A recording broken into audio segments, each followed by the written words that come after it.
नमस्कार साथियों। हम आपके लिए लेके आए हैं प्रतिलोम त्रिकोणमितीय फलन। प्रतिलोम त्रिकोणमितीय फलन जानने से पहले हम जानते हैं कि फलन कहते किसे हैं। फलन और कौन से फलन होते हैं जिनका हम प्रतिलोम ज्ञात कर सकते हैं। आइए देखने की कोशिश करते हैं कि हमने दो सेट एक ए और एक बी ले लिए। ए सेट ए के ए में हमने चार अवयव 1 2 3 4 लिए और सेट बी में भी हमने ABCD नाम के चार अवयव ले लिए। ठीक है। उसके बाद देखते हैं कि ए का संबंध हमने ए से, बी का संबंध हमने बी से, सी का हमने संबंध सी से और डी का संबंध हमने डी से दिखाया। इसी से हम फलन को परिभाषित करने की कोशिश करते हैं। देखो दो लाइनें हमने लिखी हैं। ए के प्रत्येक अवयव देखना आप, ए इधर वाला है, जे यहाँ पे ए और बी इधर वाला है। ए के प्रत्येक अवयव का संबंध बी के किसी ना किसी अवयव से हो। आप देख रहे होंगे कि ए के प्रत्येक अवयव का संबंध बी के किसी ना किसी अवयव से है। दूसरी बात, ए के अवयवों का संबंध बी के एक से अधिक अवयवों से ना हो। यह भी देखने को मिल रहा है कि एक के एक ही अवयव का संबंध बी के एक ही अवयव से है, तो यह फलन है। इस ऐसे ही फलन को हम फलन कहते हैं, अर्थात ऐसी मैपिंग से ही फलन को परिभाषित किया जाता है। दूसरी तरफ आइए देखते हैं कि और भी कुछ उदाहरणों से जानने की कोशिश करते हैं। देखो इसमें हमने ले लिया ए है, ए इधर वाला ए है और इधर वाला बी है। अब आप जानेंगे, देखो हमने ए में तीन अवयव ABC ले लिए, बी में हमने अवयव 1 2 3 और 4 ले लिए। इसे हम पिता और पुत्र के कंसेप्ट से और अच्छे तरीके से समझ सकते हैं। मान लिया कि यह जो है सन है, अर्थात पुत्र है, और इधर वाले पिता है। अब आप देखना ABC ये तीन पुत्र हो गए और 1 2 3 4 ये पिता हो गए। आइए आपके लिए दिखाते हैं कि एक का संबंध हमने एक से दिखाया, दो से दिखाया, बी का संबंध हमने 3 से दिखाया, सी का भी 3 से दिखाया। तो यह बी में हमने लिखा है कि फलन नहीं है। यह फलन है क्यों नहीं, इसके बारे में देखते हैं। अभी हमने आपको बताया कि ABC ये पुत्र है, 1 2 3 4 पिता है। अब आप भी जानते हैं और इस संसार के सभी लोग जानते हैं कि एक पुत्र है तो उसके दो पिता नहीं हो सकते। जैसा कि हमने दिखाया है, ए और बी का संबंध दो से दिखाया है, अर्थात हम यह दिखाने की कोशिश कर रहे हैं कि ए के पिता एक और दो, अर्थात दो पिता हैं ए के। लेकिन ऐसा हो ही नहीं सकता कि एक पुत्र के दो पिता हों। लेकिन इसके विपरीत आप यह तो देख सकते हैं कि जो है एक पिता की संतानें जो हैं, एक पिता की संतानें जो हैं दो हो सकती हैं। बी और सी एक ही पिता की दो संतानें हैं। और एक चौथा आप देख रहे हैं कि यह जो है खाली बच गया। हो सकता है किसी की शादी ना हुई हो, गांव में रड़ुआ कहते हैं, हो सकता है ये रड़ुआ रह गया हो। इसी तरीके से हम दूसरे फलन में देखा, तो इसी तरीके से आप देख सके कि एक पुत्र के दो पिता हो गए, इसीलिए यह फलन नहीं है, क्योंकि एक अवयव का संबंध दो से हो गया, जो फलन की परिभाषा के विपरीत है। दूसरी तरफ देखते हैं कि यह ए बी में फलन है। क्यों फलन है?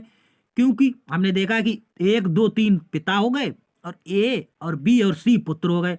अब आप देख रहे हो कि ए और बी दो पुत्रों का संबंध सीधे एक से है और सी का संबंध 3 से है, लेकिन बीच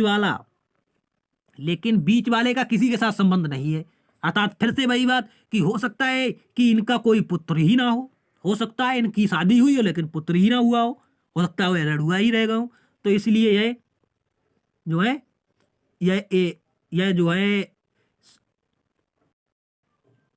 इसीलिए यह खाली रह गए, इनका कोई पुत्र ही नहीं हुआ।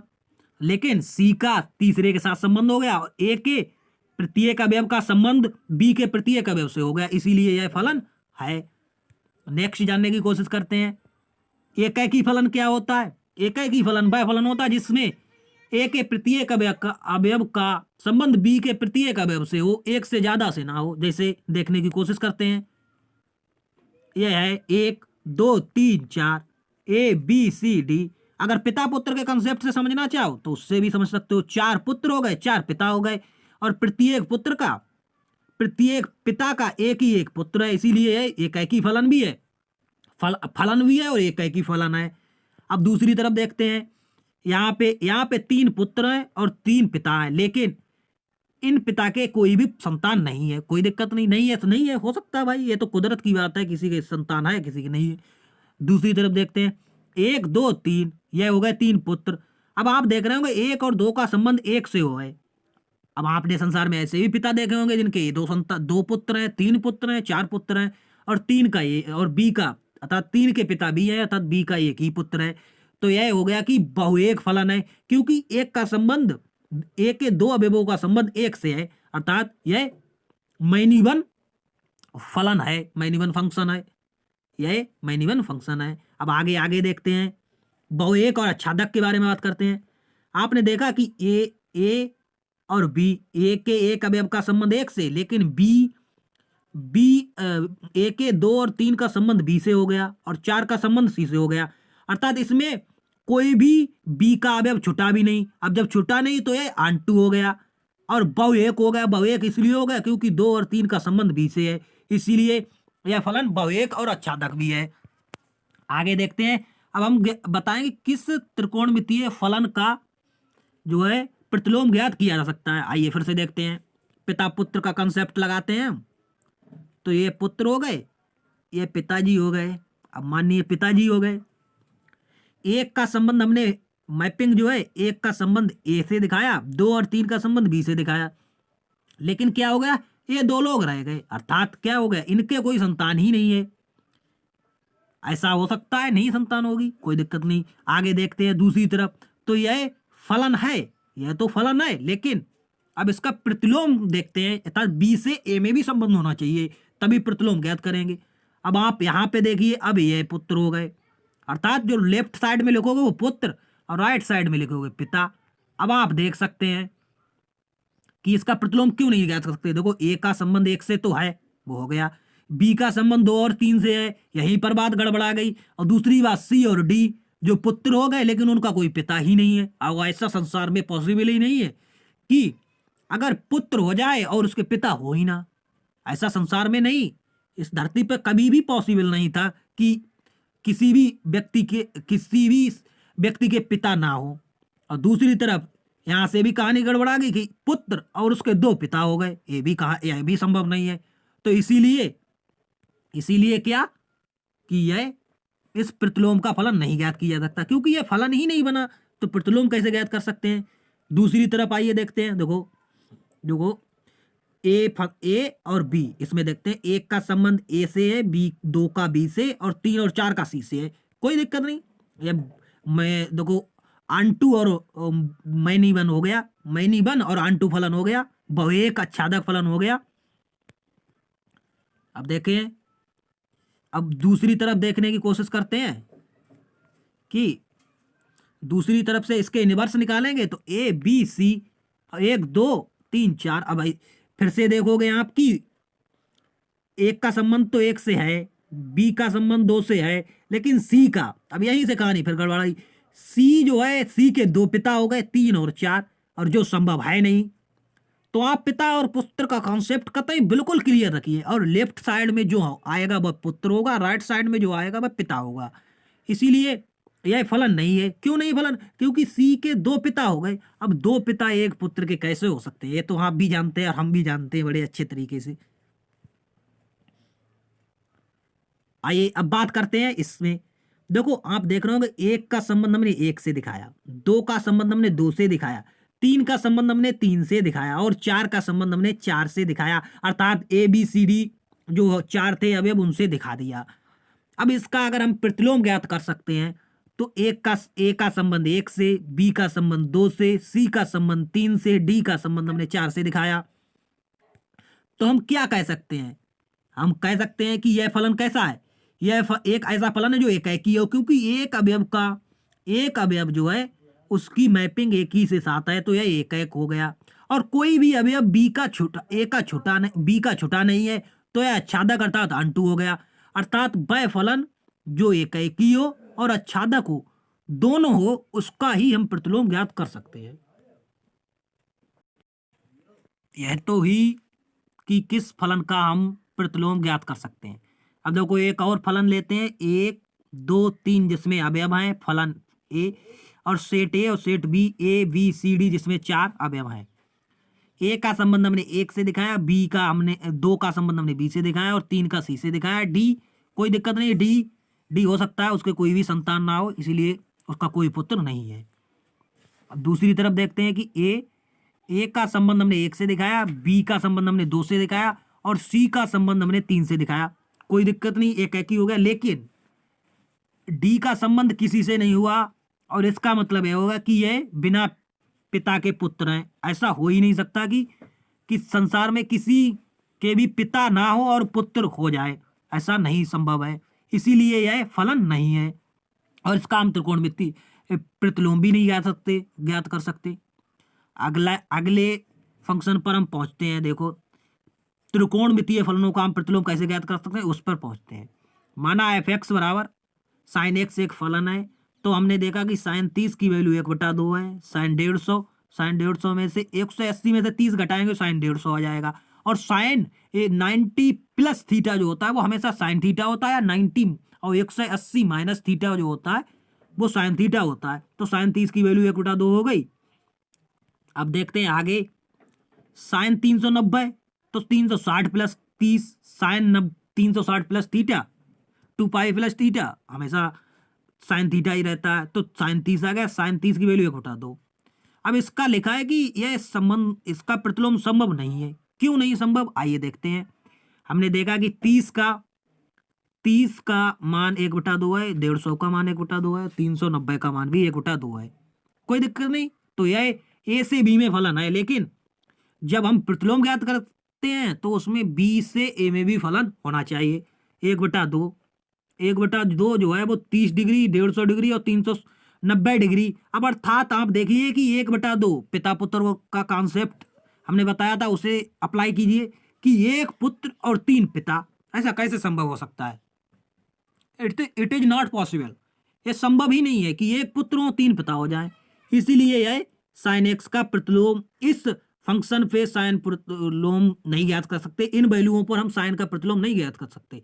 तो ज्ञात किन पे कर सकते हैं? क्योंकि चैप्टर तो बनाया गया है कि इन ट्रिग्नोमेट्री का हम इनवर्स निकालेंगे, अर्थात इनवर्स ट्रिग्नोमेट्रिक फंक्शन प्रतिलोम त्रिकोणमितीय फलनों का हम प्रतिलोम ज्ञात करेंगे। तो यह चैप्टर क्यों बनाया गया? तो आइए हम जानते हैं कि हम किन फलनों का प्रतिलोम ज्ञात कर सकते हैं। देखिए, हम यहाँ यह कह सकते हैं कि वैसे तो किसी भी त्रिकोणमितीय फलन का हम प्रतिलोम नहीं ज्ञात कर सकते, लेकिन उसके प्रांत पर हम कुछ प्रतिबंध कंडीशंस अप्लाई करके उसका प्रतिलोम ज्ञात कर सकते हैं।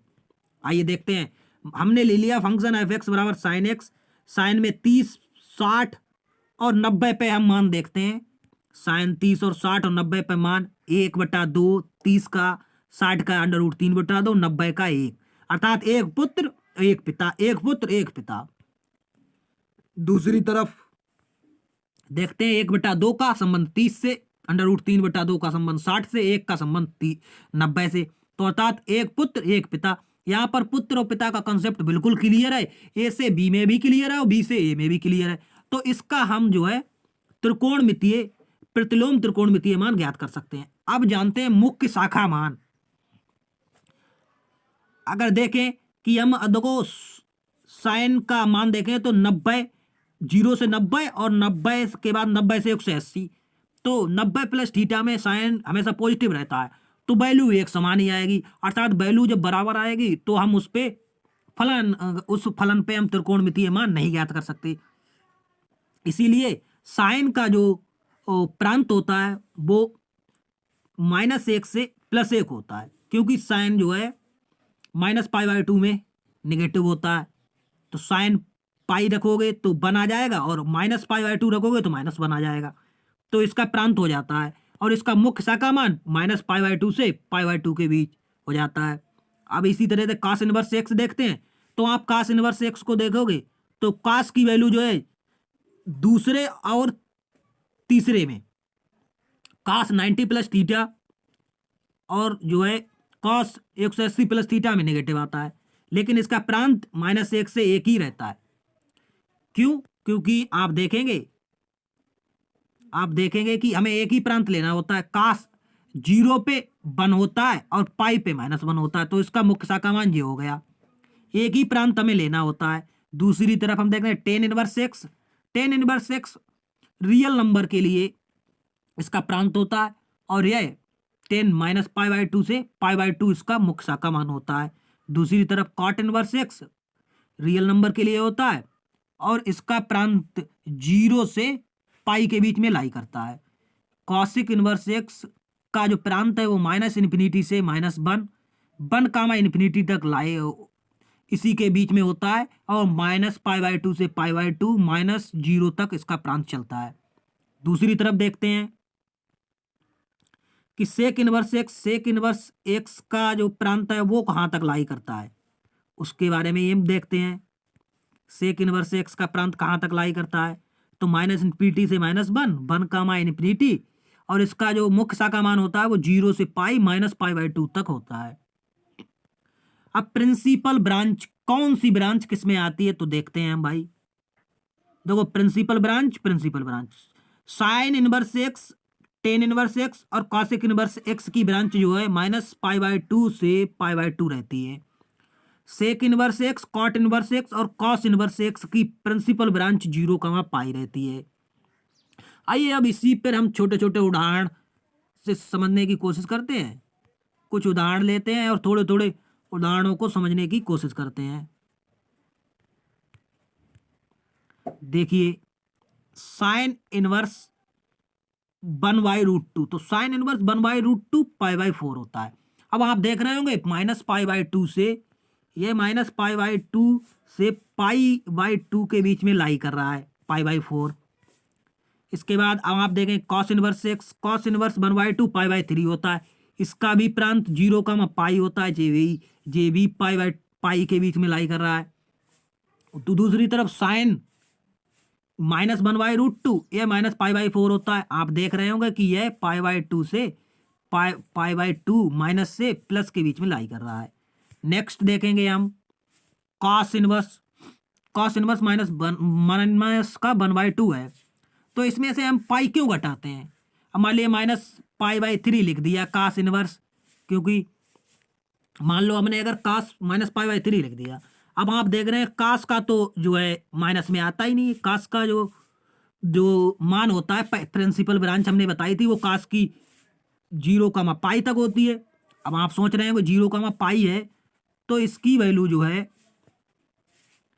तो इसकी वैल्यू को हम जो है माइनस पाई बाई 3 कैसे लिख सकते हैं, क्योंकि उसकी ब्रांच या प्रिंसिपल ब्रांच जो है 0 कामा पाई होती है। तो इसीलिए हम इसे पाई में से घटा देते हैं। तो पाई, अब पाई से अब यहाँ पे अगर आप 3 से गुणा करेंगे, 3 pi minus pi, 3 pi by 3।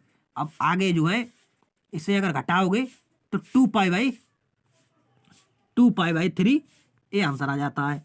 अब अगर टेन इनवर्स -1 है तो इसे माइनस पाई बाई 4 लिख सकते हैं, क्योंकि इसका जो है मुख्य वो principal branch pi by two से माइनस पाई बाई टू से पाई बाई टू होती है, इसीलिए इसमें कुछ भी चीज़ की घटाने की जरूरत नहीं पड़ती है। अब दूसरी तरफ देखते हैं सेक इनवर्स माइनस पाई 2/√3, तो 2/√3 सेक का मान पाई बाई 6 का होता है, माइनस तो माइनस लिख दिया और पाई में से पाई बाई 6 घटा दिया। वही बात, क्योंकि इसकी जो प्रिंसिपल ब्रांच होती है वो 0 कामा पाई होती है।